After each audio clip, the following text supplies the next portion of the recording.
and welcome to another edition of Franklin Presents Frankie's Fun with Frank and Friends, a fundraiser for the Southeast PRT team.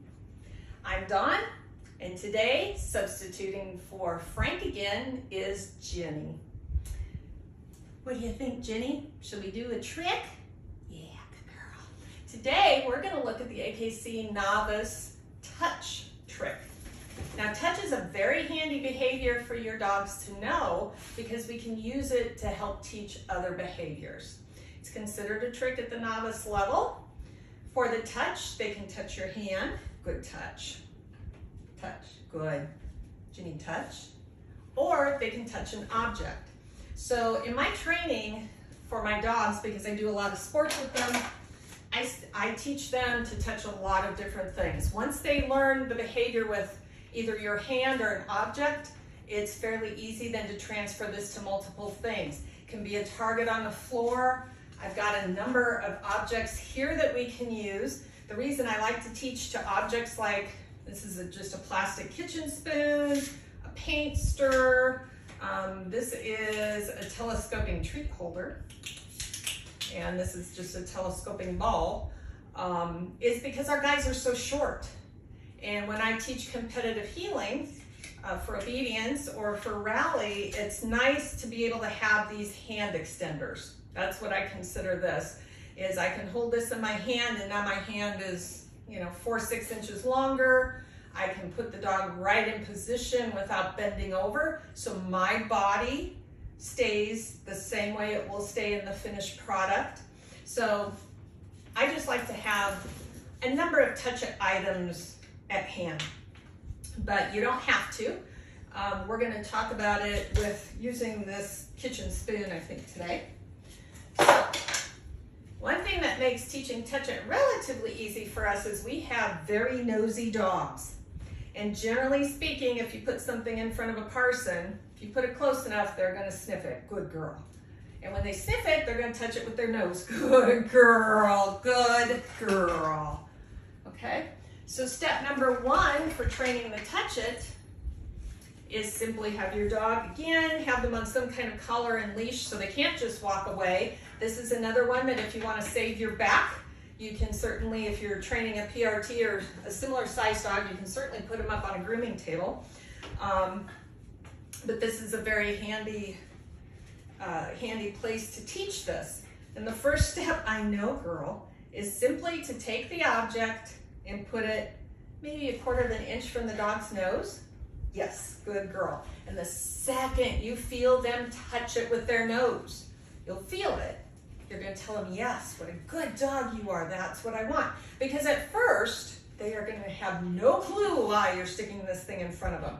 But curiosity will get to them, and they're probably going to give it a sniff. Yes, good girl. And we don't necessarily want them licking. That's why I don't want to put anything on there if I don't have to. Because this isn't about licking what the object is. It's about touching it with your nose in this case. No. And you can see Jenny isn't really sure what's going on because she knows this behavior in a little bit different context. So, good girl. As soon as she touches it, I'm going to reward her. And if you notice, she tried to grab it. She thinks this is for retrieve. She tried to grab it, and I just ignored her. I just took it away, and I'm just going to put it back in front of her. Good girl. Good girl. And we're going to do that 5 times. Okay.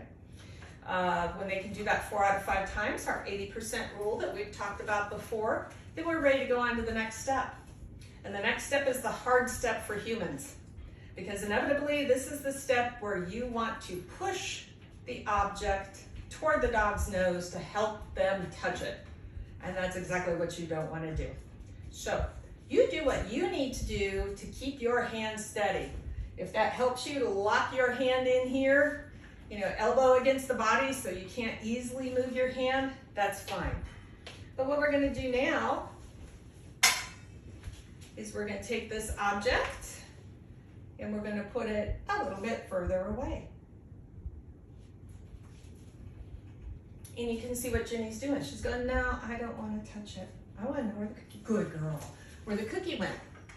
But she did touch it briefly and that's okay. That's why we use the 80% rule, right? We want to make sure our dog understands the job before we make it more difficult for them. Yes, good girl. Good job. Good girl. And that time she went a little bit further away. Yes, good girl. Good job. Yes. Okay. Good girl. Yes, nicely done. Okay, so we have a little bit further away. And what we're going to do is just very gradually move it. Oh, just to the point where our dog needs to maybe take a step to it. Now again, this is not required for the AKC Novice trick. Okay, all they need to do is that. They just need to touch it. But I'm going to show you some of the next steps if you want to turn this into a tool that you can use to teach other behaviors. So after they're touching it, we're going to move it back until it's maybe an inch. They'll reach out toward it. Good girl. And then we're going to set them up and we're going to wait them out when they have to take a step to reach it. Now this is where a lot of times the dogs will struggle because up to this point in your training, they haven't been moving. It's been close enough that they can touch it without walking. So a lot of dogs struggle. Again, fight the urge to help them. Just hold it out here, and you'll have to take a step. Good. Yeah, that is so brilliant. You're such a brilliant girl. Good girl. Come back over here.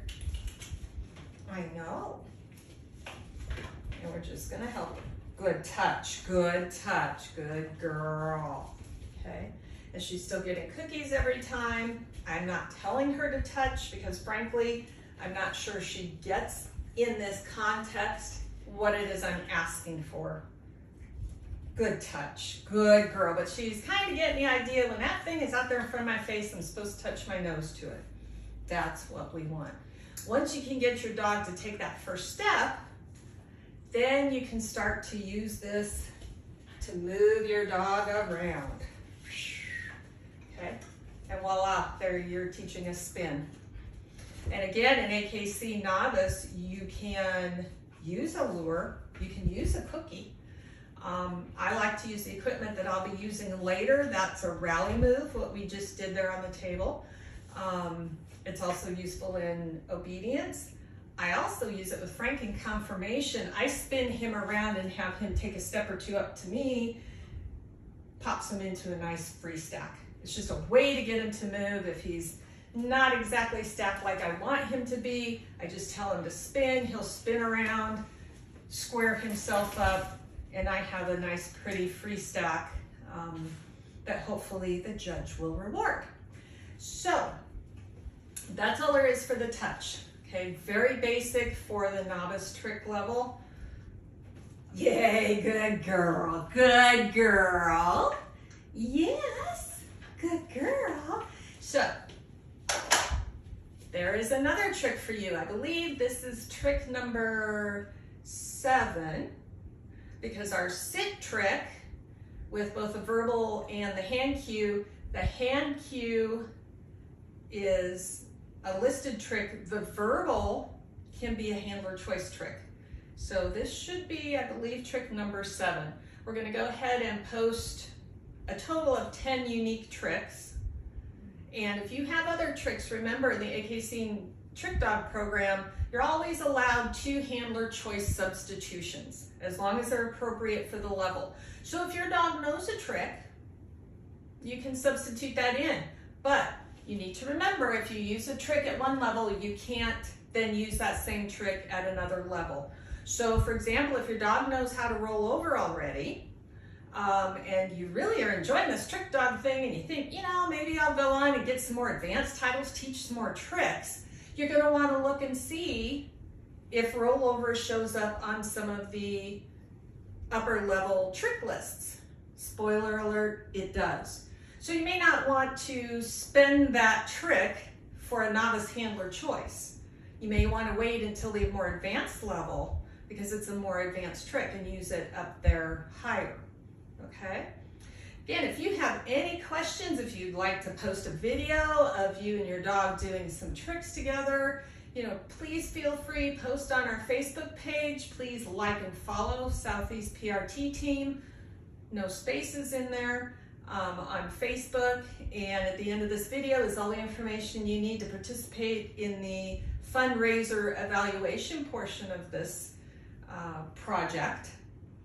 And hopefully next time we see you, Frankie will be off vacation and ready to get back to work. Thanks a lot. See you next time. Good girl.